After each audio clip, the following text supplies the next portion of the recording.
Gracias, chicos, qué lindo. Qué lindo recibimiento. ¿Cómo les va? ¿Cómo están? Todo tiene un porqué, como siempre, para hacernos preguntas e intentar responderlas. ¿Cómo están, chicos? ¿Bien? Muy bien. ¿Todo en orden? Bien, muy bien, sí. Están divinas, ¿eh? Divinas, ¿no? Sí. Muy elegante, Cristian. Sí, como siempre. No, la verdad que no. Pero hoy sí. Valía la pena Hoy sí. comentarlo. Sí. Bueno, hoy tenemos dos interrogantes, tenemos dos preguntas. La primera tiene que ver con el yacaré. ¿Por qué necesita el yacaré estar al sol? Seguramente debe tener que ver con la temperatura y la regulación de su temperatura, pero esto lo va a contestar gente que sabe, no nosotros que tocamos de oído. Y además, algo que me gusta mucho, que tiene que ver con el deporte.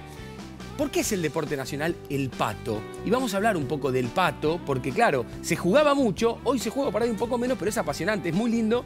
No sé si han tenido la posibilidad de verlo, no creo que de jugarlo, pero sí de verlo. No sé ni cómo es el pato.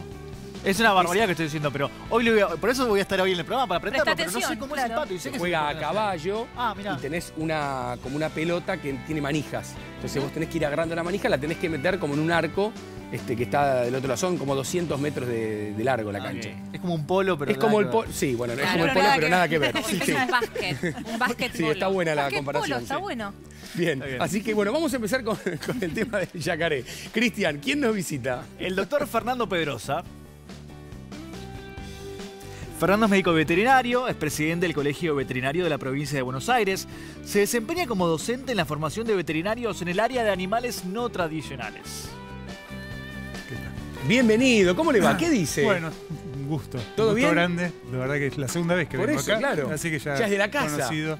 Ya Lo que cuando pasa es que me quedé repite- pensando porque decía ex docente de la facultad. Ex no docente. docente actual, no creo el problema. Bueno, pero el que fue docente siempre va a ser docente. Sí, eso es verdad. Usted, ¿no? maestro. En realidad uno genera docencia todo el tiempo y está Exacto. dando cursos y... Bueno, Acá y en, acá también, y en este claro. programa viene a Así hacer que- un poco de docencia también con nosotros y con la Bueno, gente que vamos está del a otro ver, lado. colaborando Bueno, un le poco. transmito la pregunta que hacíamos para iniciar el programa y es ¿por qué el yacaré tiene que estar al sol? porque se Necesita estar al sol. asolea todo el tiempo. Exacto. En realidad pasa con la mayoría de los reptiles.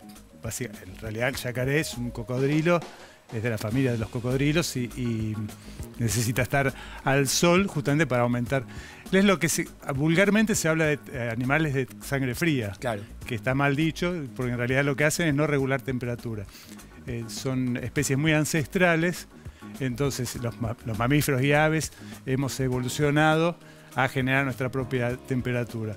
Los reptiles, y en este caso el yacaré, necesita el calor, y de hecho en realidad son de áreas, los reptiles son de áreas cálidas porque necesitan el calor para poder metabolizar, para poder digerir, para producir proteínas para crecer, ¿no? Fernando, vamos a seguir charlando con vos, por supuesto, pero le quiero pedir a Connie que nos introduzca también el tema porque fue a un lugar que a mí particularmente me encanta, que es Temayquén, en donde uno, además de disfrutar de muchas especies y de animales, también aprende. ¿Con quién estuviste? Sí, Germán, estuve con Julián Esteves. Él es curador general del área de reptiles de la Fundación Temayquén. Y yo fui porque quería saber un poco más de estos animales que hoy estamos viendo que tienen esta particularidad que tiene que estar al sol, pero además tienen otras características que los hacen muy, pero muy interesantes. Mirá la nota.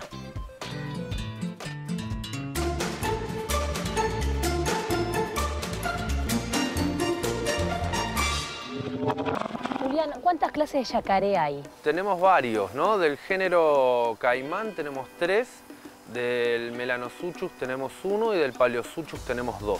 ¿Y acá cuáles tienen? Acá en Fundación Temayquén tenemos 2 especies de yacaré que son las únicas que habitan en la República Argentina, es el yacaré overo y el yacaré negro. ¿Y cuáles son las características del yacaré overo? Bueno, ellos tienen una cola muy gruesa que utilizan para el desplazamiento en el agua.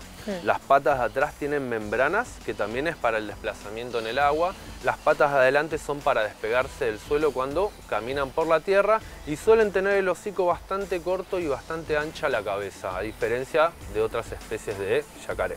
Y Julián, ¿y es verdad que tienen un tercer párpado? Sí, es verdad, tienen un tercer párpado y ese párpado cubre el ojo cuando ellos se sumergen. Es una manera que tienen de proteger el ojo bajo el agua. Y contame un poco de los hábitos, de la comida, de cómo interaccionan con otros yacarés. Bueno, ellos viven en grupos, pueden vivir en grupos. La única época donde hay peleas entre los machos es en la época de apareamiento. Los hábitos suelen ser dependiendo de la temperatura. O sea, cuando estás en primavera u otoño, ellos suelen tener tiempos de asoleos en las orillas más largos que en el verano y en el invierno. En el invierno pasan más tiempo en el agua porque la temperatura ambiente es inferior a la del agua, y en el verano, al ser tan fuerte el sol, pasan periodos de asoleo en la tierra un poquito más cortos y después están en el agua. Suelen ser animales que cazan más que nada durante la tarde-noche, el crepúsculo, la noche, y se alimentan de pequeños caracoles, cangrejos, algún mamífero pequeño, otro reptil pequeño, nada muy grande porque son animales generalmente chicos. Los machos llegan a los 3 metros como mucho. ¿Y cuál es la relación con el sol? Bueno, el sol para ellos es muy importante. Los reptiles, o particularmente los yacarés, son animales ectotermos. Eso significa que no pueden regular su temperatura interna del cuerpo, con lo cual necesitan regularla con la temperatura ambiente. Para eso utilizan el sol, ¿sí? Ellos se calientan con el sol y de esa manera regulan un poco la temperatura interna de su cuerpo. Muchas gracias, Julián. No, de nada. En Todo Tiene un Porqué aprendimos un poco más sobre los yacarés. Perfecto, muy bien, Connie. Y gracias a la gente de Temaiken, que siempre se portan tan bien con nosotros y nos permiten ir y aprender allí en cada uno de los programas. Hoy, en el caso del yacaré. Y Fer, me gustaría también hacer esta distinción, ¿no? La diferencia entre el yacaré, el cocodrilo, caimán. Bueno, pasa que en realidad son todos dentro de lo que es el orden de cocodrilos, que es en realidad Crocodilae. Pues de ahí se dividen en 3 familias. Y tenemos los caimanes y cocodrilos. Se diferencia básicamente, por un lado, por los tamaños, pero además por el ancho de mandíbula, ¿no? Los maxilares. Los cocodrilos, vamos a ver que siempre tienen los dientes afuera, en realidad, porque el maxilar no cubre todo, entonces quedan con esa apariencia. ¿Los de mayor tamaño son los cocodrilos? Sí, sí, en general son de más tamaño. Y si bien tenemos también alligators también muy grandes, ¿no? Como dentro de los caimanes y alligator, ahí tenemos animales de 6 metros más o menos, como el del Nilo. Pero el cocodrilo... Los yacarés son aproximadamente de 3 metros. De 3 metros más o menos, 2,5 metros. Las hembras siempre son un poco más chicas incluso, bastante más chicas, por ahí eso es una de las diferencias. Pero pensá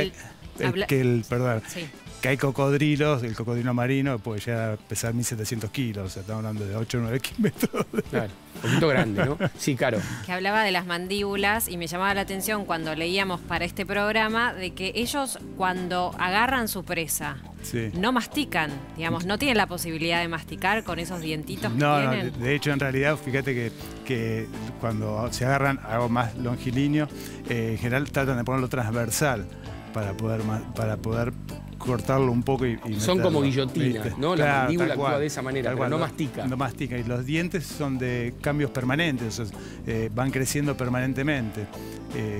El diente es hueco y por dentro va emergiendo el diente nuevo. Y lo van cambiando, pueden llegar a cambiar hasta 3.000 en toda su vida, o sea, un cambio permanente. Fernando, una pregunta. No tienen, perdón, con respecto a la masticación, no tienen premolares, entonces no tienen molares. Tragan directo, entonces. Claro, tal cual.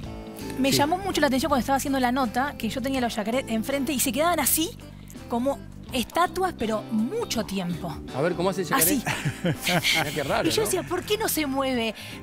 ¿Por qué están tanto tiempo quietos porque así? en general, o sea, lo que estábamos hablando, hay 2 cosas que tienen que ver con el metabolismo. Una, que incluso tienen placas, los osteodermas, que son unas placas óseas, a la cual adentro circula sangre para mejorar el calentamiento de la sangre. Ellos necesitan calentar la sangre con la temperatura ambiente. Las casas las hacen en general en el agua, la mayoría de las veces donde se desplazan mejor, y además porque la temperatura del agua se mantiene durante la noche, son más bien de cazadores crepusculares. Y se mantienen tomando sol porque necesitan generar. Pensá que en cocodrilos, por ejemplo, que hay algunos trabajos hechos, necesitan llevar la temperatura para la digestión a 40 grados más o menos, entre 40 y 50 grados. O sea, una temperatura alta. Y además, esto se ve mucho en cautividad con reptiles, activan la vitamina D. La vitamina D necesita del sol, del rayo ultravioleta, para poder ser activa, y entonces la vitamina D activa, actúa en el intestino y permite la absorción del calcio. del calcio alimenticio. Si no tuviesen vitamina D, como pasa muchas veces en cautiverio con un montón de reptiles, se descalcifican directamente. Entonces necesitan por eso muchas horas de sol. ¿El yacaré está en peligro de extinción? El yacaré sí. De hecho, en realidad, el caimán, el yacaré negro, ahora con los ranching, con varios, sobre todo el criadero que está en los esteros y la gente de Santa Fe, que el ranching es sacar los huevos de la naturaleza, incubarlos en forma artificial, criarlos, estos animales que van naciendo, y liberarlos a la naturaleza. La época de mayor riesgo de los yacarés es justamente cuando son chicos, son presas de un montón de animales que cigüeñas, o sea, se comen muy fáciles. En cambio, cuando son adultos, cuando son grandes, el riesgo está dado por la captura, porque yacaré negro se cazó muchísimo para cuero. Y en realidad el yaguareté sería el único... El yaguareté en la orilla, digamos. Claro, sería la única especie que lo podría cazar. Básicamente lo que lo ha llevado casi a la extinción es la captura indiscriminada, ¿no? Eso se ve con muchas especies todo el tiempo. ¿Y la captura entre machos y hembras es igual o capturan más machos que hembras? Y pensé que en realidad se busca el cuero y de animales mientras más grandes mejor.